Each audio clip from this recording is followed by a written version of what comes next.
Let me know, Bill. You're good? Good morning, everyone. Hello. Welcome. Good to be with you. And we are privileged as far as, the odds go to have these teachings come to us in one way or another. They say that it's a very, very rare thing to be born a human being. If you look at all the other species of life, how many billions of other variations there are. And then it's a very, very rare thing to not only be born human, but to have a desire to receive the teaching, and then even rarer to have a place where you can go to find the teaching, and then to have the desire to apply the teaching. These are very narrowed ratios of possibility. And so to just maybe start off with this sense of deep gratitude that these teachings offer us a way of release from suffering, a way of seeing through false appearances and opening to a place that is deep within our own consciousness where we can actually find what we have been always looking for, this deep sense of lasting peace, a deep sense of prosperity or abundance, never being troubled by what's arising within the world, and to know that we are connected to a life that will never die, and that this life is infinite, and it's eternally free, without bounds, without time or limitation. And it can be accessed in the here and the now. That's the promise of these teachings. You don't have to wait on time to realize the eternal. It's a matter of willingness. It's a matter of wanting to experience it above all else. And when we come to this place of deeply wanting it, we're drawn into a direct experience of it. And it seems to be something that changes our perspective so entirely that what once was intriguing or seductive or alluring about the world, it loses that sense of draw, that our direction, our focus, our devotion becomes completely turned in the opposite direction. And it's not that we leave the world, but that we see the world for what it really is, and that we find what we've been looking for, as we've said. And so what happens then as a result is we bring light to the world. We bring joy into our relationships.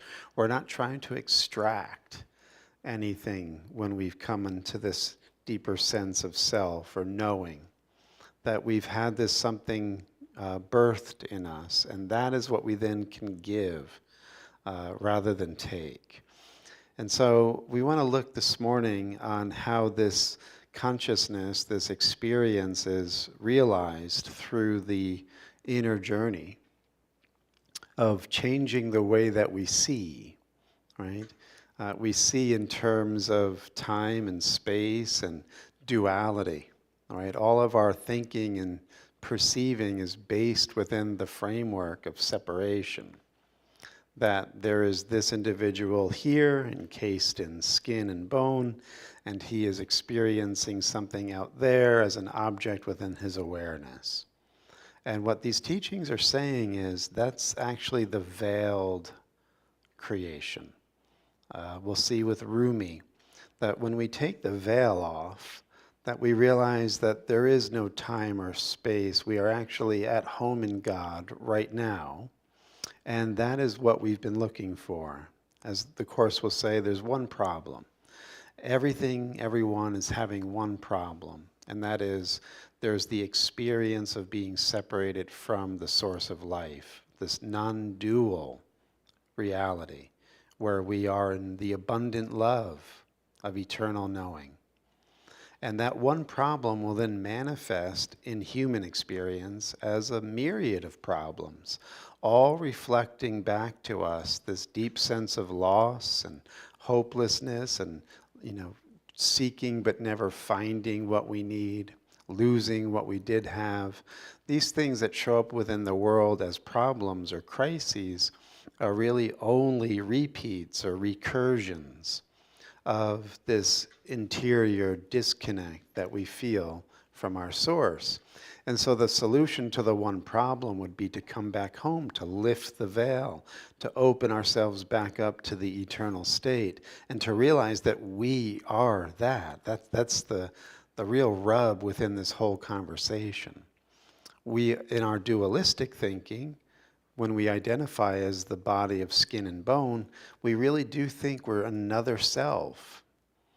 And that other self needs to take or get or achieve or extract something from other people and from the world.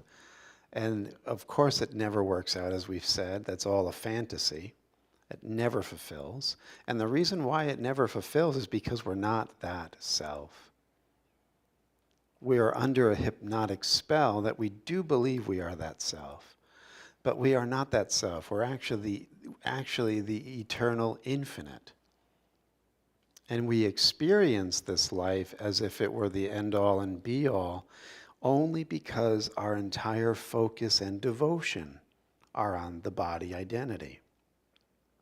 If we were to shift our focus and devotion, we would then realize that we are this infinite and eternal self.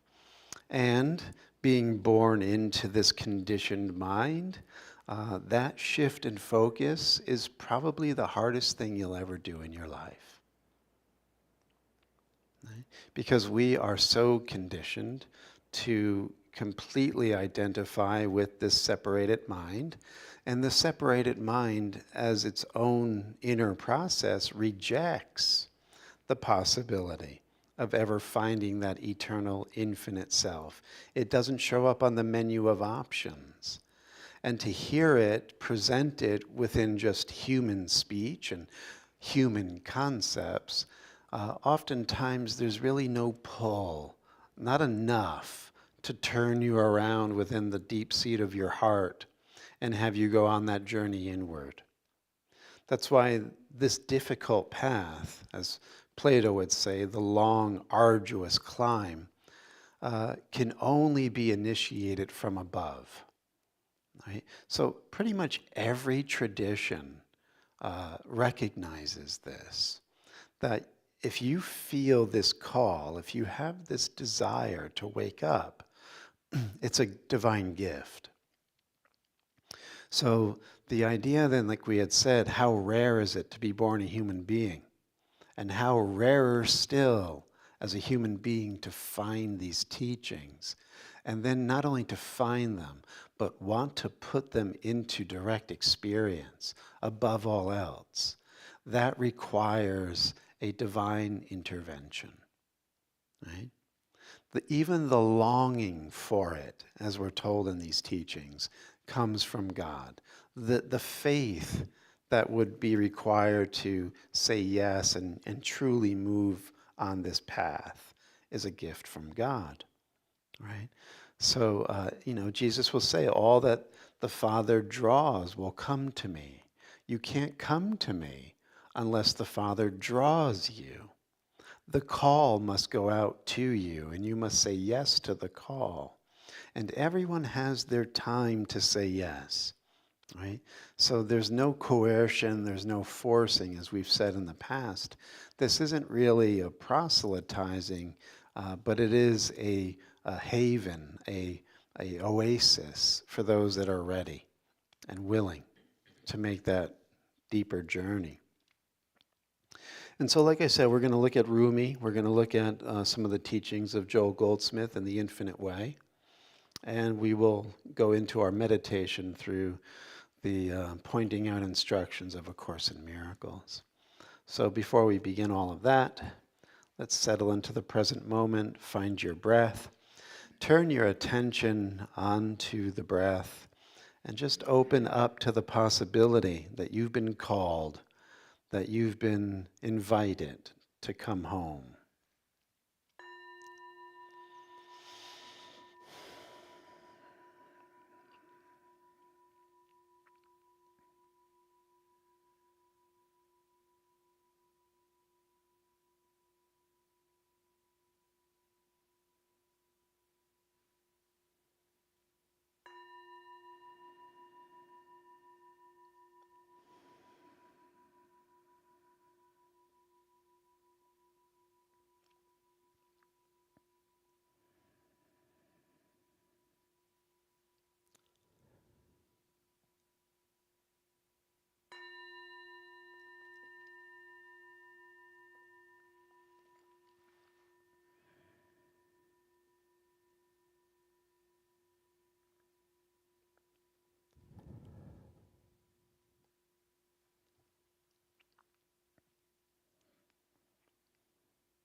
As your mind becomes quiet, see if you can feel the space just above the crown of your head, and know that this is the place of the descent of the divine power. Like the disciples experienced the tongues of fire on Pentecost with the Holy Spirit lighting upon their crowns. This descent of divine power meets you within the quiet place that you have prepared for him.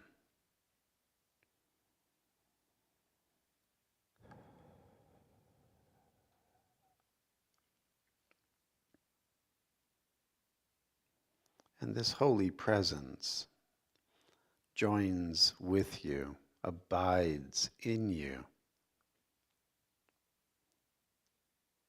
And it won't be long before the holy presence transforms you into itself, which is the self of all being. It will train the mind to release all of its illusions, all of its twisted fantasies, and to come home to the state of unblemished and unlimited being.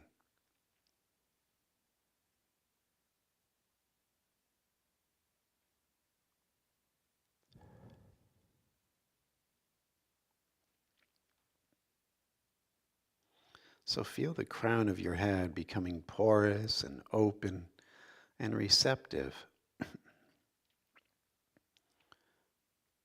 to this downpour, this influx of the presence of divine power and love.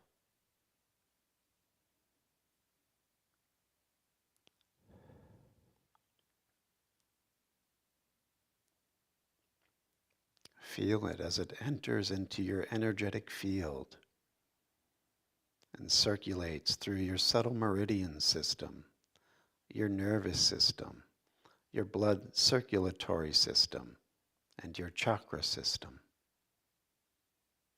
filling you with light.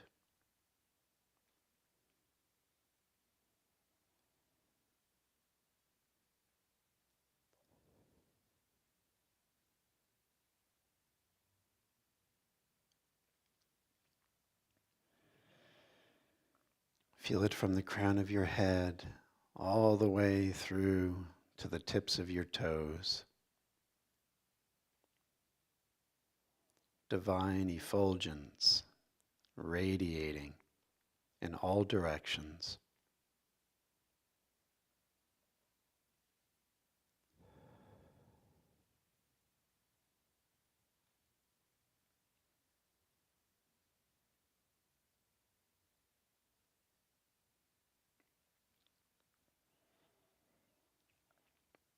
All the little things of earth pass away in this light,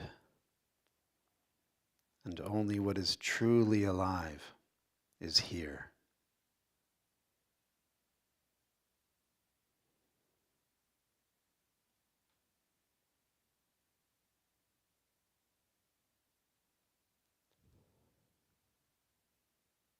Just be still.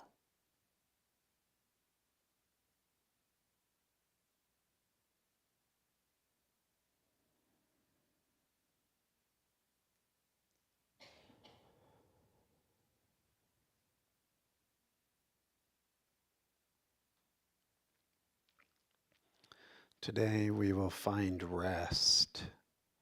We will find peace. We will truly experience what it means to be in Sabbath.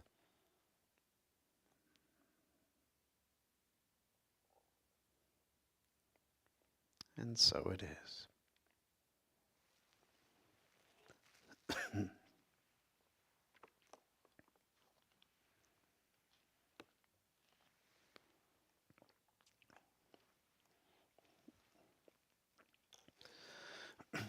So like we were saying, the human mind is in this place of not knowing its infinite self, not feeling this presence, this peace.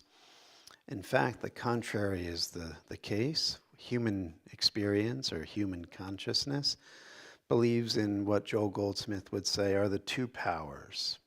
The two powers are the belief that love and fear are both real, and all of the permutations of love and fear, right?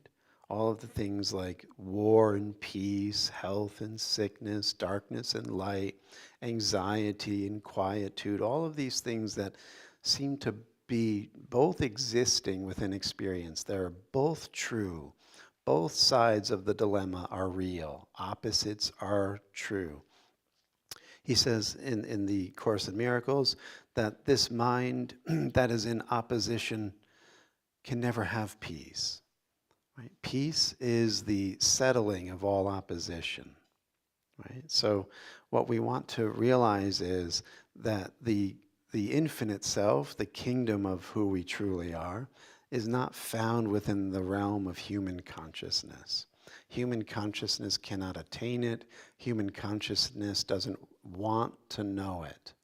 And so we keep getting at, right?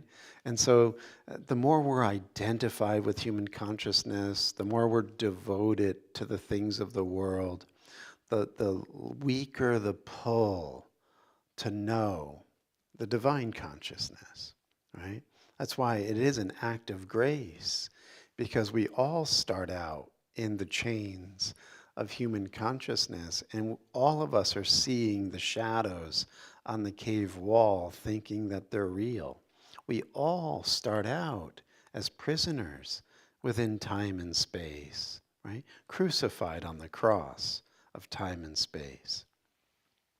And so what we have then is this recognition that there is this divine intervention, this divine call, this divine presence that will come in and take the worst of the bunch and transform them. I just look at my own life and see where I started and what I was involved with and what I was living for. It was just, my late teens, early 20s, just total pleasure, total stupidity, right? Just being in the here and the now, having the nice hairstyle, believe it or not, the nice car, the nice clothes, and, going on my conquests to feel like I'm loved, really. That's what was driving my narcissistic agenda. And I remember hanging out with people that were very much on board with that lifestyle. And there were some that were older than me and much smarter than me. And I remember thinking to myself, I must be an atheist. Because, I don't really feel God. The whole Catholic thing seems like a joke. And what I'm living for now and what's really important to me and what feels real and valuable has nothing to do with God. I must be an atheist. And I lived that full throttle. And I came to a place within myself where, lo and behold, there was a divine intervention at one point, and something awoke in me that I was not aware of before as this pleasure seeker. And it was this deeper self that was calling me home. And I can't explain it in words, and it won't do justice to just give you a story. But it was that experience of this world is not your home, and who you think you are isn't who you really are. And that became so real and so clear to me that I gave my life over to the divine call, and I had to sever that old lifestyle and not look back. And it was arduous. It was incredibly difficult to not only just extract myself physically from those friendships, those environments, those deep-seated lusts and cravings, the wanting to party and all of that stuff. Yeah, sure. But the extraction was arduous, but the feeling of dying because there was now nothing to live for was also overwhelming. And at the same time, there was this pinhole of light, this piercing through of that dying and leaving the old that was so real that even though I only saw a glimmer of it, I clung to it. right? And a symbol will show up within your journey. For me, it was the Master Jesus, and it was who I clung to. He was the symbol, and I would feel his presence more real than anything I can imagine before. And at the same time, going through the death throes of leaving this old life behind. And then, having moved to New York City and then moving back to my uh, home in Connecticut, and then interacting with my family and my old friends and going back to the old haunts of where I was before and feeling the real disconnect and the sense that people were looking at me like I lost my mind. Like, who is this guy? We don't know this guy. We knew, one of my nicknames was Johnny Goodtime. We knew Johnny Goodtime. Where's Johnny Goodtime? And there was no more of that for me. And it was very difficult because there was a part of me that would be really sad. Like, I want to connect to these people. I still love them, right? But I can't because my priorities have so shifted that I no longer want to be that person. That person is like, it's repugnant to me now. So going through this process of changing identity is incredibly difficult. And the mind begins to feel like it's never going to end. All of your family relationships may or may not survive that process, because a lot of the family relationships are built upon the foundation of the role that you are playing and that lifestyle that they know and associate you with. And if you're not that anymore and you're living for the higher truth, then those relationships that were also your safety net and your sense of identity could also crumble. So this is not an easy journey, right?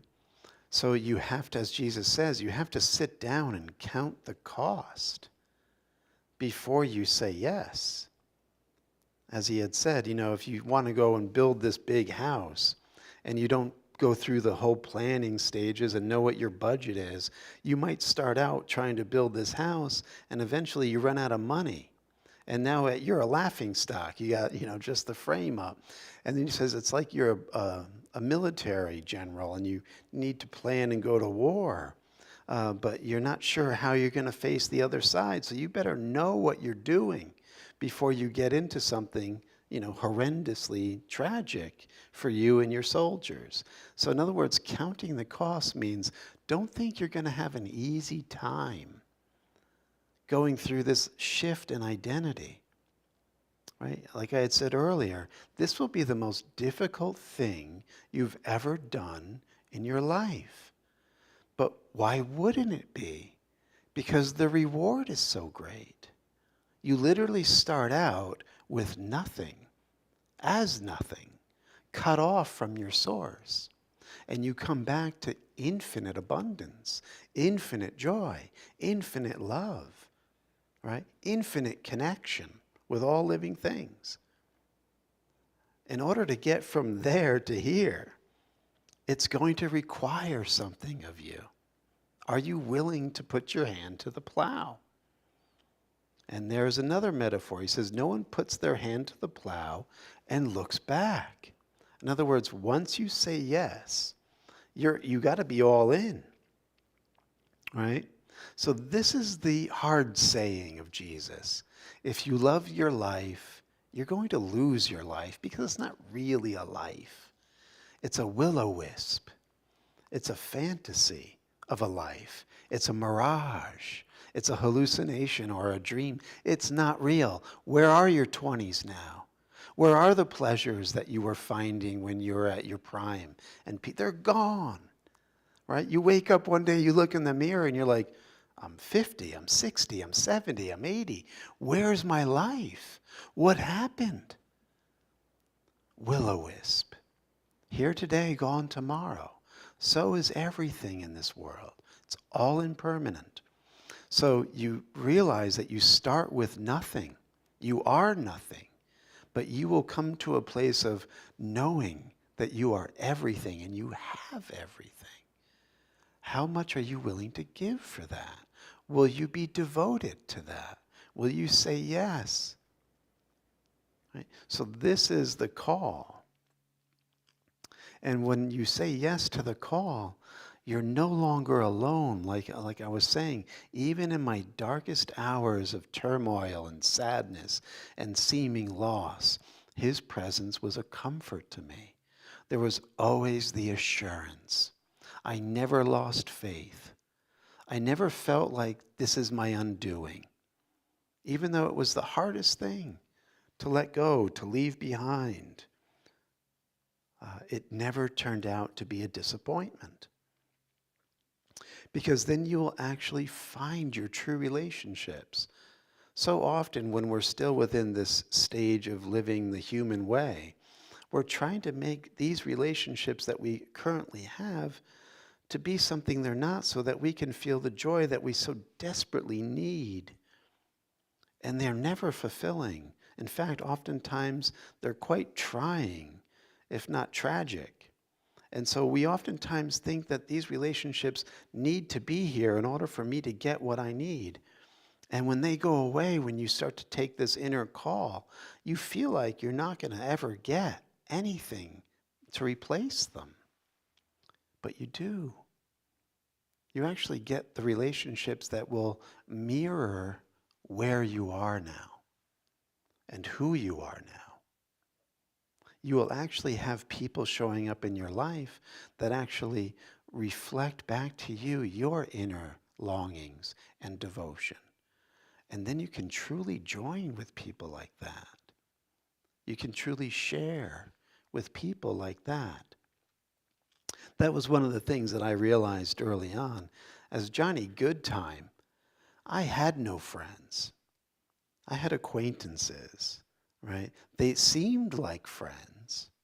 We had a good time, right? We enjoyed life together. But when all was said and done, will-o-wisp, they just evaporated. They left. There was nothing really there, right? And so what we find is when we are in a place of deepening our life, we will be brought together with people who are deepening their life. When we're done living selfishly, we will find people who are also living in an altruistic and selfless manner. As Aristotle had said, you can never be friends with a bad person. You can never be friends with someone who lives selfishly because they're not interested in you. They're interested in what they can get from you. They'll never be your friend. They'll never be trustworthy. They'll never sacrifice their comfort for your need. That's why Aristotle said only good people can be friends with each other.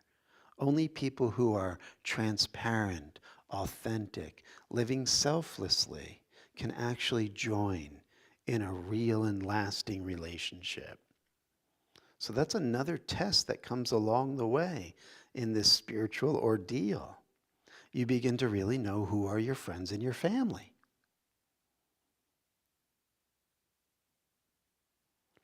There's the story of Jesus' mother and brothers coming to see him, right? And he's in a house surrounded by his disciples.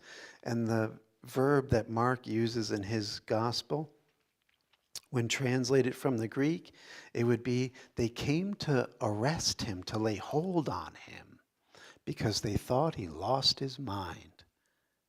Right? Who's this guy teaching? The messianic truths. He's out of his mind. He's going against religion. The religion we know is true. Whatever. He's not sane. So they're coming to get him, and the people in the house are saying to Jesus, "Your mother and your brothers are outside." And he looks around at the people with him and he says, "Who is my mother, and who are my brothers? Except them who do the will of my Father in heaven. They are my mother and my brothers." Same thing as Aristotle said. You cannot join with people who are not living the deeper inner life, right? It doesn't mean that you don't have compassion. It doesn't mean that you don't show signs of kindness and love to people, all people. But you realize that if you are trying to deepen a shallow relationship where the other person is unwilling to give up their selfishness, it's a lost cause. It's doomed to failure. Right? So all of this comes with this journey inward, that we begin to have a different view, a different insight into the way that life is operating, that we no longer are beguiled by the things of the world. And more importantly, we don't just listen to what people say, right? Because when someone says they love you, or they're your friend, or they'll stick by you through thick and thin, those are words. It's what actions follow. How are they showing up? How are you showing up, right? Are you your word?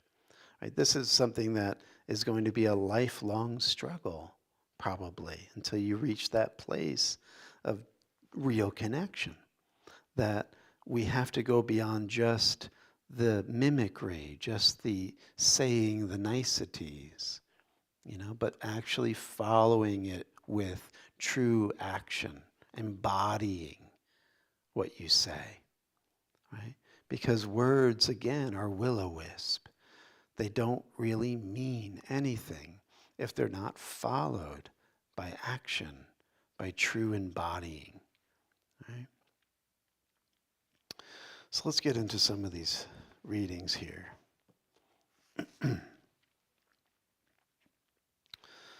So this is the Sufi Path of Love, the Spiritual Teachings of Rumi by William Chittick. And just a little bit here from Rumi.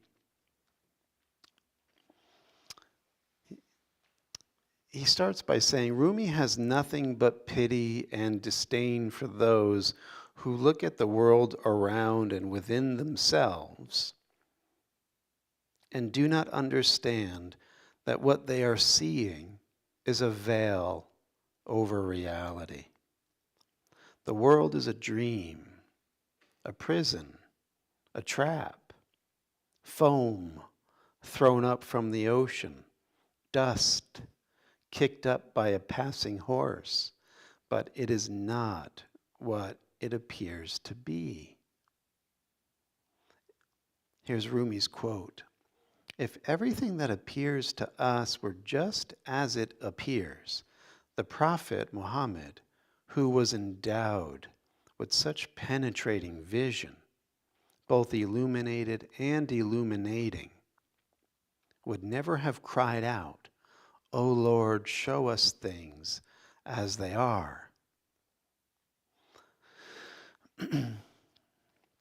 So this is a very important point that you'll find again in all religious or spiritual revelation, and that is the world itself is not going to offer you the promises that it's saying are available, right? So what we were saying about these empty phrases that really never come to fruition, they never reach a state of embodiment.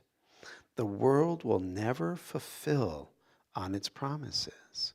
You will seek, but you will never find. And so these momentary pleasures that might come in will be here today and gone tomorrow. That's why to live in the world as the human self, Buddha would say, is suffering. Because you're never going to get what you want, and what you think you own and have and love will leave you through death, through sickness, through thievery, through some kind of loss. So this world is never going to fulfill your need. Ever, never, ever. Right? It's a trap, says Rumi. It's a dream. And this, again, you get across the board. But how dull are we? We never really listen long or deep enough to let that sink in, right?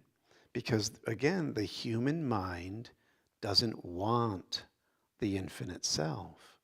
The human mind is friend to the world.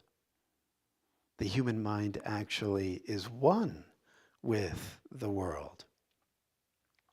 So don't think that you're going to see the human mind telling you, yeah, you're right. This is actually a trap.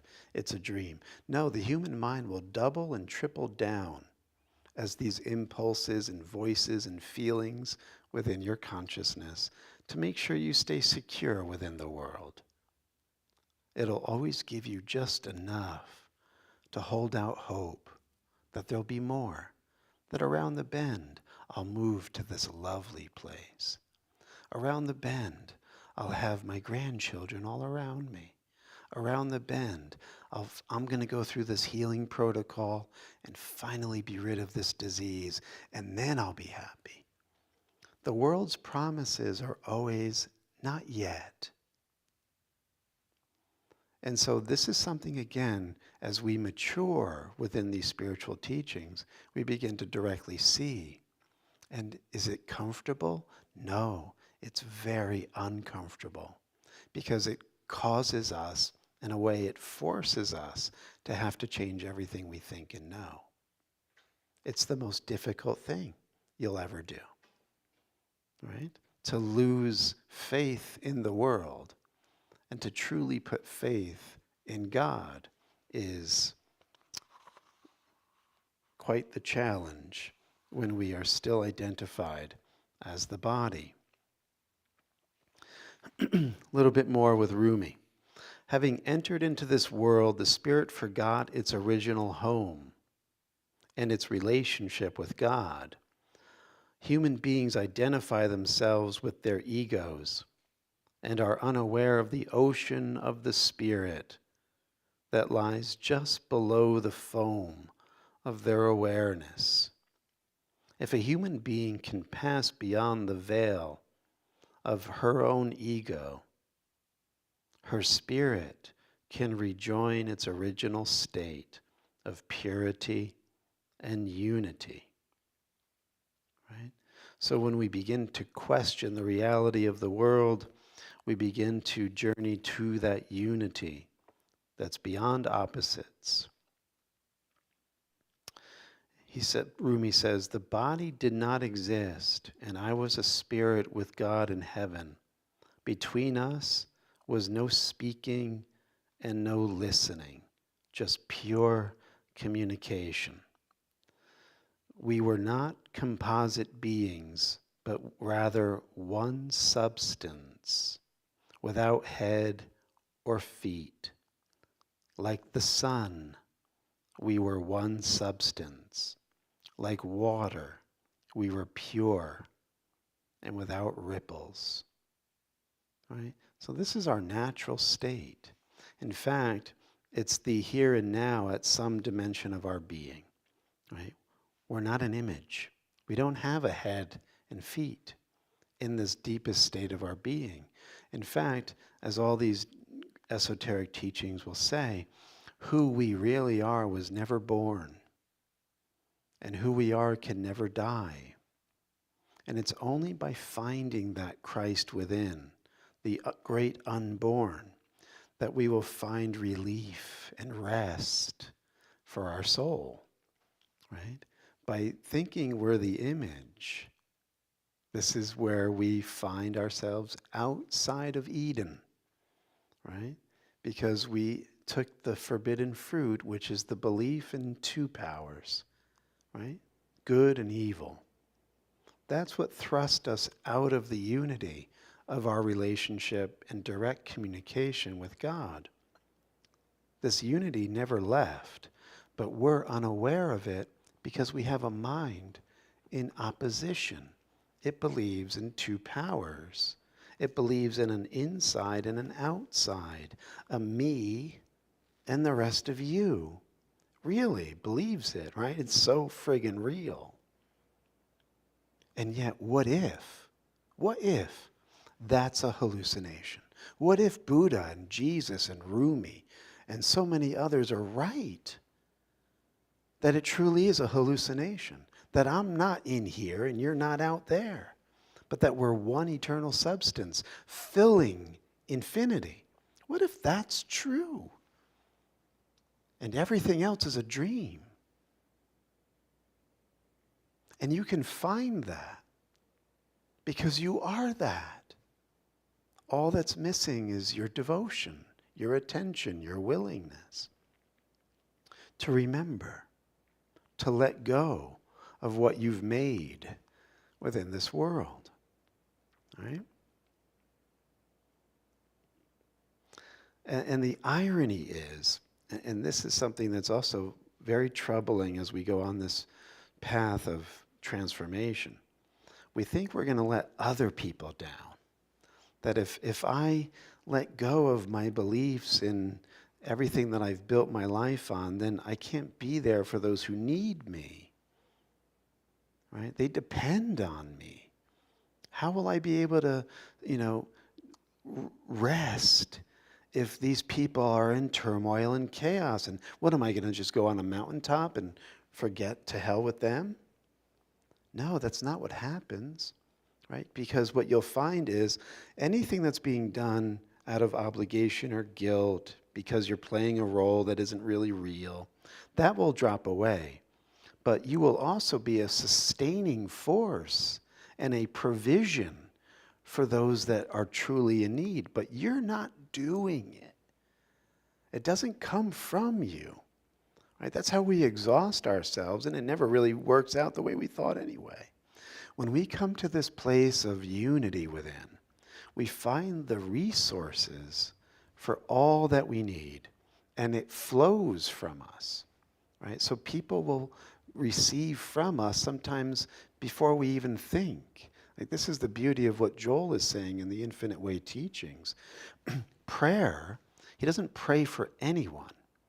He doesn't pray for the sick. He doesn't pray for those who need him or need wealth. They come to him. What he does is he goes within and realizes they already have everything because they're infinite consciousness. And by settling all of my wrong thoughts and coming to God and resting in peace in God, knowing that the I that I am is the I of God, and that's shared and given to all. That's who they are. They already have everything. By claiming that as the only reality, no two powers, one power, that this prayer goes out invisibly, and the people that need it oftentimes will receive it.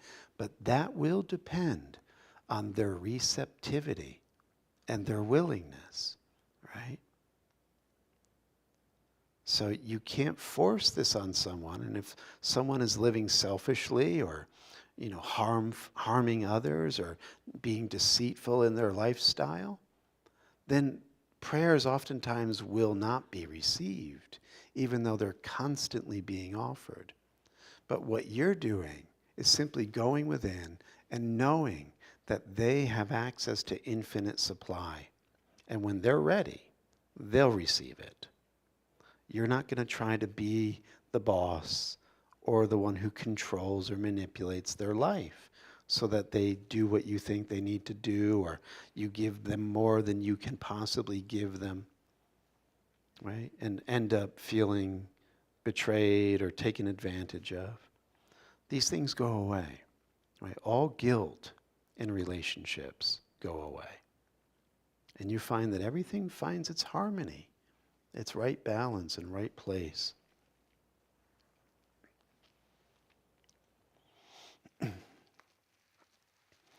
So let's go into a meditation of sorts.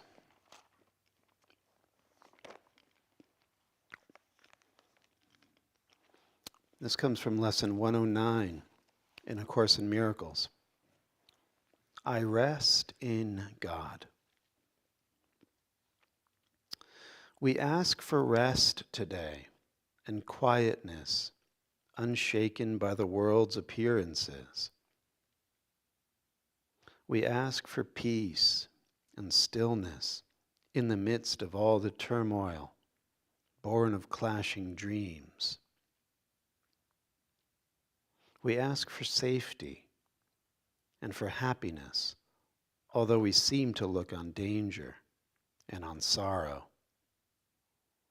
And we have the thought that will answer our asking with what we request.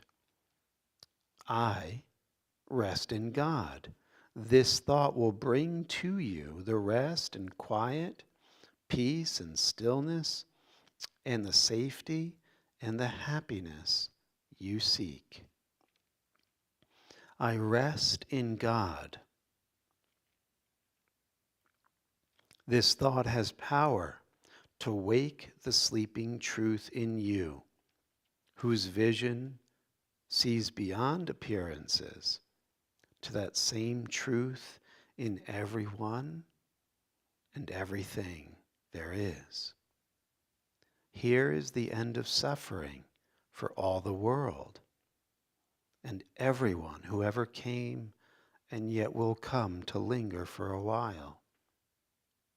Here is the thought in which the Son of God is born again as you, and you recognize yourself as this Son. I rest in God, completely undismayed. This thought will carry you through storms and strife, past misery and pain, past loss and death, and onward to the certainty of God. There is no suffering it cannot heal. There is no problem which it cannot solve, and no appearance but will turn to truth before the eyes of you who rest in God.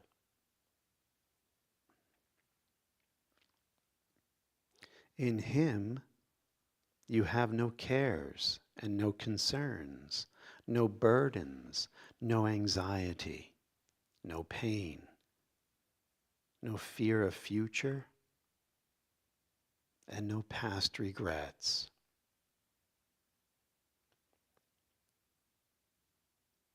In timelessness you rest, while time goes by without its touch upon you, for your rest can never change in any way at all.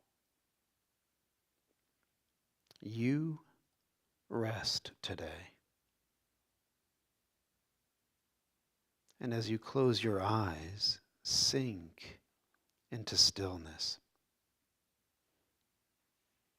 Let this period of rest and respite reassure your mind that all its frantic fantasies were but the dreams of fever that has passed away. Let your mind be still and thankfully accept its healing.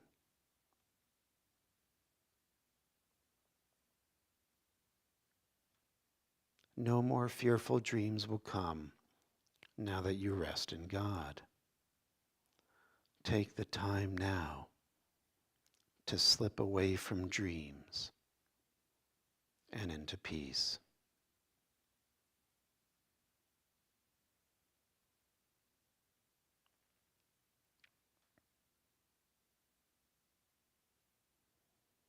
You rest within the peace of God today and call upon your brothers from your rest to draw them to their rest along with you.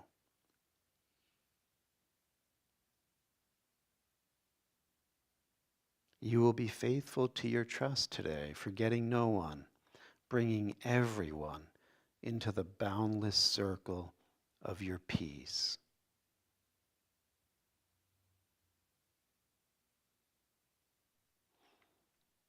Open the temple of your heart and let them come from far across the world and near as well.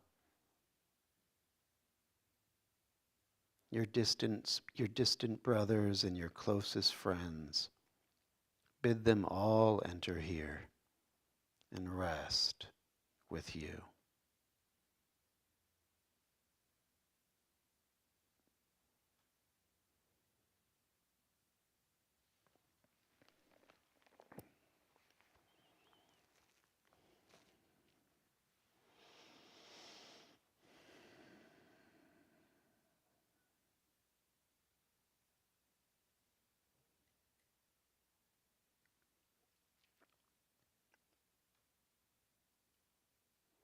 as we come to this place of rest and union with God, we realize that we are God's very substance.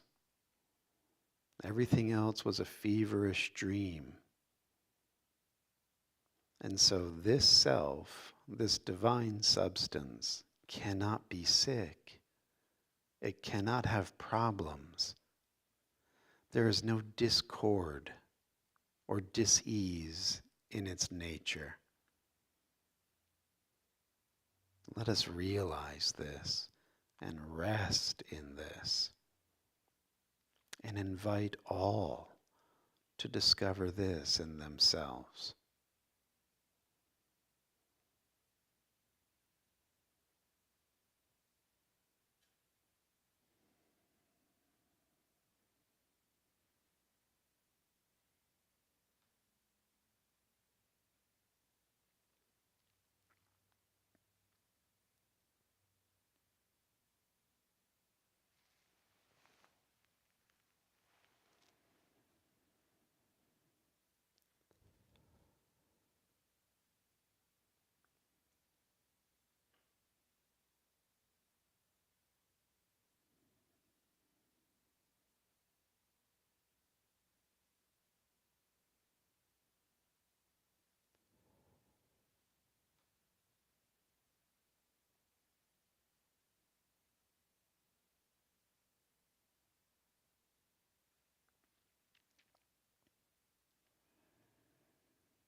In the remaining moments of your meditation, just let every thought, every image, every sensation, every memory that denies the resting in God to melt like wax and to be swept away from the clear mirror of your mind.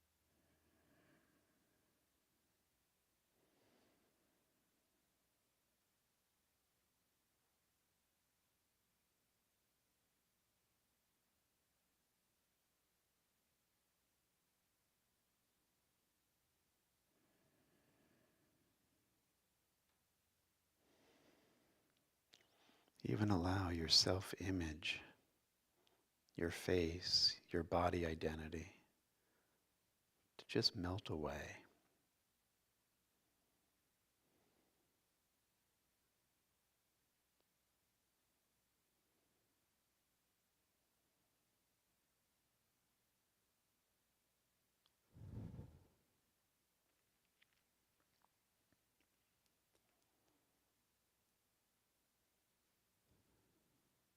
Let the belief in boundaries, separation, and other people's images and body identity to just melt away and fill the space, which is your very awareness.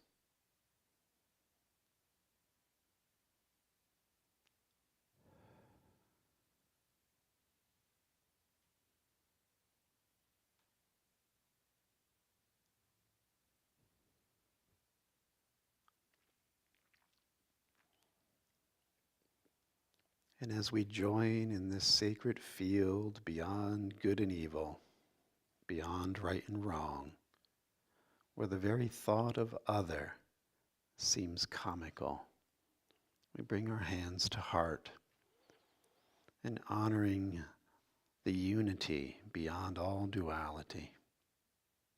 In this eternal, still moment, in this state of total rest, we acknowledge one another as this very self of God. Namaste, my friends.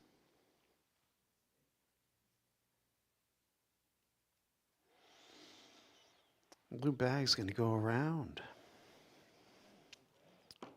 If you're joining on Facebook or YouTube, you can click the link and donate to the 8 a.m. service.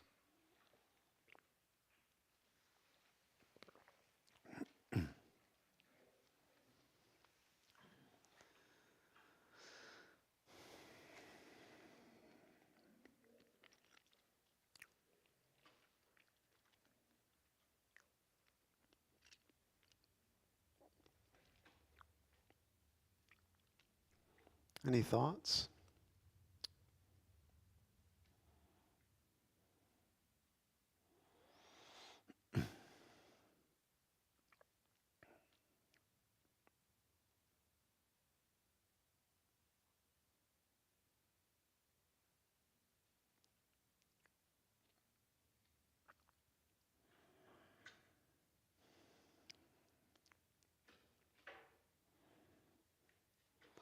The collection's taking a longer time today because there are so many of us. So just be patient.